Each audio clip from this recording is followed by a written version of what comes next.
गोल brother में पथरिया होता है, ये तो आप लोग पहले से ही जानते हैं, अक्सर आप लोगों ने सुना है या हम लोगों ने भी सुना है। लेकिन गोल ब्रदर में पत्थर क्यों होता है, आज हम वो डिटेल्स में जानेंगे। चलिए।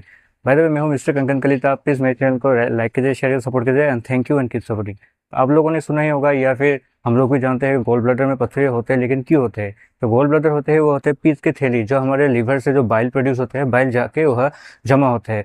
उसको उस थैली को कहते हैं गोल ब्लडर। उसमें कहीं कभी कभी कभी पथरिया जमा हो जाता है तो हमको पता नहीं चलता। और जब पेन होता है, हम लोग डिटेक्ट करते हैं, अल्ट्रासाउंड सोनोग्राफी करते हैं, उसके बाद हमको पता चलता है कि उसमें पथरिया है। उसके बाद ही हम लोग कोई सर्जरी वगैरह करते हैं, करके उसको निकालते हैं। लेकिन पथरिया क्यों होते हैं, चलिए जानते हैं। बाइल्स होते हैं, बाइल्स का जो मेन रोल होता है, जो हमारे जो डाइजेशन में हेल्प करता है, जो हमारा खाना होता है, खाना पचाने में हेल्प करते हैं। और ये जो बाइल होते हैं, बाइल में अगर कुछ सब्सटेंस अगर मिसिंग होते हैं या फिर कुछ डिसबैलेंस हो जाए, तब हमारे वो क्रिस्टल में कन्वर्ट होते हैं। और ये इसका मेन मेन कारण होते हैं कोलेस्ट्रॉल और जो बिलिरुबिन होते हैं, इसके कारण क्रिस्टल होते हैं, पथरिया होते हैं। और एक रीज़न होते हैं, अगर बाइल जो होते हैं, बाइल अगर पूरी तरह से हमारे जो गोल ब्लडर होते हैं, गोल ब्लडर से निकल नहीं पा रहा, जो एम्प्टी नहीं हो रहा है, उसके वजह से वो ओवरडोज होते हैं। उसके कारण जो बाइल होते हैं वो कॉन्सेंट्रेट हो जाते हैं, उसके कारण भी वो क्रिस्टल होके वो पथरिया प्रोड्यूस करते हैं, पथरिया बना देता है। गोल ब्लडर स्टोन होने के कुछ कारण होते हैं। तो सबसे पहले उसका होते हैं जो अगर आपको कोलेस्ट्रॉल की मात्रा हाई हो,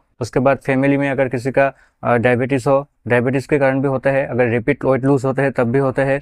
और उसके बाद आता है ओबेसिटी, जो मोटापा, उसके कारण भी पथरिया हो सकते हैं। उसके बाद आता है फैमिली हिस्ट्री के कारण भी हो सकते हैं। और एक कि प्रेगनेंसी के दौरान भी जो अब गोल ब्लडर स्टोन हो सकता है। उसके बाद मैंने बोला कोलेस्ट्रॉल, हाई कोलेस्ट्रॉल, मतलब हाई कोलेस्ट्रॉल वाला खाने से भी हो सकता है। उसके बाद रिपीट वेट लूज का मतलब होता है, अगर सडनली वेट ड्रॉप हो गया, उसमें भी होता है। प्रेगनेंसी के दौरान भी होता है।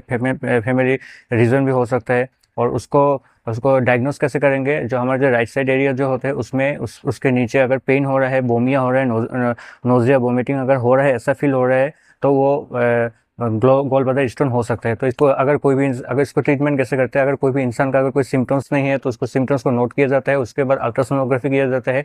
उसके बाद अगर गोल ब्लडर में अगर स्टोन मिला, तो उसको सर्जरी करके रिमूव करके भी इसको ठीक किया जा सकता है। बाय द वे, इसी तरह की इन्फॉर्मेशन को जानने के लिए मेरे साथ जुड़े रहिए, और प्लीज़ मेरे चैनल को लाइक कीजिए, शेयर कीजिए, सपोर्ट कीजिए, एंड थैंक यू।